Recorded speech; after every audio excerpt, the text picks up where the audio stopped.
ఇప్పుడు స్టాప్ పడ్డాడేనా ఇండస్ట్రీకి ప్రభుత్వానికి మధ్య? లేదు, దిల్ రాజు గారు మాట్లాడతారు, ఆయనతో మాట్లాడతారు. మీరేం చెప్తారు? సమస్య క్లియర్ అయినట్టేనా? Thank you. డైరెక్టర్లకు సమస్యలు ఉన్నాయండి. సార్ ఒకటి కాదు, ఒక్క సెకండ్, సీఎంతో అల్లు అరవింద్ భేటీకి సంబంధించి వైజాగ్ అభ్యంతరం వ్యక్తం చేస్తా ఉన్నారు. ఎవరండి? A11 గా ఉన్నటువంటి అల్లు అర్జున్ తండ్రి ముఖ్యమంత్రిని కలవడం పైన అసలు టోటల్గా కేసు పైన ప్రభావితం అవుతున్నారు. అస్సలు నాకు అసలు టోటల్ ఇన్ఫర్మేషన్ లేని విషయాల గురించి మాట్లాడుతున్నారు, ప్లీజ్. ఇప్పుడు స్టాప్ పడ్డాడేనా ఇండస్ట్రీకి ప్రభుత్వానికి మధ్య? లేదు, దిల్ రాజు గారు మాట్లాడతారు, ఆయనతో మాట్లాడతారు. మీరేం చెప్తారు? సమస్య క్లియర్ అయినట్టేనా? Thank you. డైరెక్టర్లకు సమస్యలు ఉన్నాయండి.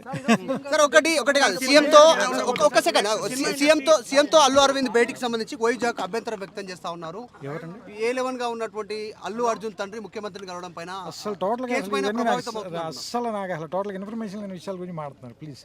ఇప్పుడు స్టాప్ పడ్డాడేనా ఇండస్ట్రీకి ప్రభుత్వానికి మధ్య? లేదు, దిల్ రాజు గారు మాట్లాడతారు, ఆయనతో మాట్లాడతారు. మీరేం చెప్తారు? సమస్య క్లియర్ అయినట్టేనా? Thank you. డైరెక్టర్లకు సమస్యలు ఉన్నాయండి. సార్ ఒకటి కాదు, ఒక్క సెకండ్, సీఎంతో అల్లు అరవింద్ భేటీకి సంబంధించి వైజాగ్ అభ్యంతరం వ్యక్తం చేస్తా ఉన్నారు. ఎవరండి? A11 గా ఉన్నటువంటి అల్లు అర్జున్ తండ్రి ముఖ్యమంత్రిని కలవడం పైన అసలు టోటల్గా కేసు పైన ప్రభావితం అవుతున్నారు. అస్సలు నాకు అసలు టోటల్ ఇన్ఫర్మేషన్ లేని విషయాల గురించి మాట్లాడుతున్నారు, ప్లీజ్. ఇప్పుడు స్టాప్ పడ్డాడేనా ఇండస్ట్రీకి ప్రభుత్వానికి మధ్య? లేదు, దిల్ రాజు గారు మాట్లాడతారు, ఆయనతో మాట్లాడతారు. మీరేం చెప్తారు? సమస్య క్లియర్ అయినట్టేనా?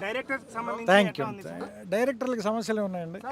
సార్ ఒకటి కాదు, ఒక్క సెకండ్, సీఎంతో అల్లు అరవింద్ భేటీకి సంబంధించి వైజాగ్ అభ్యంతరం వ్యక్తం చేస్తా ఉన్నారు. ఎవరండి? A11 గా ఉన్నటువంటి అల్లు అర్జున్ తండ్రి ముఖ్యమంత్రిని కలవడం పైన అసలు టోటల్గా కేసు పైన ప్రభావితం అవుతున్నారు. అస్సలు నాకు అసలు టోటల్ ఇన్ఫర్మేషన్ లేని విషయాల గురించి మాట్లాడుతున్నారు, ప్లీజ్.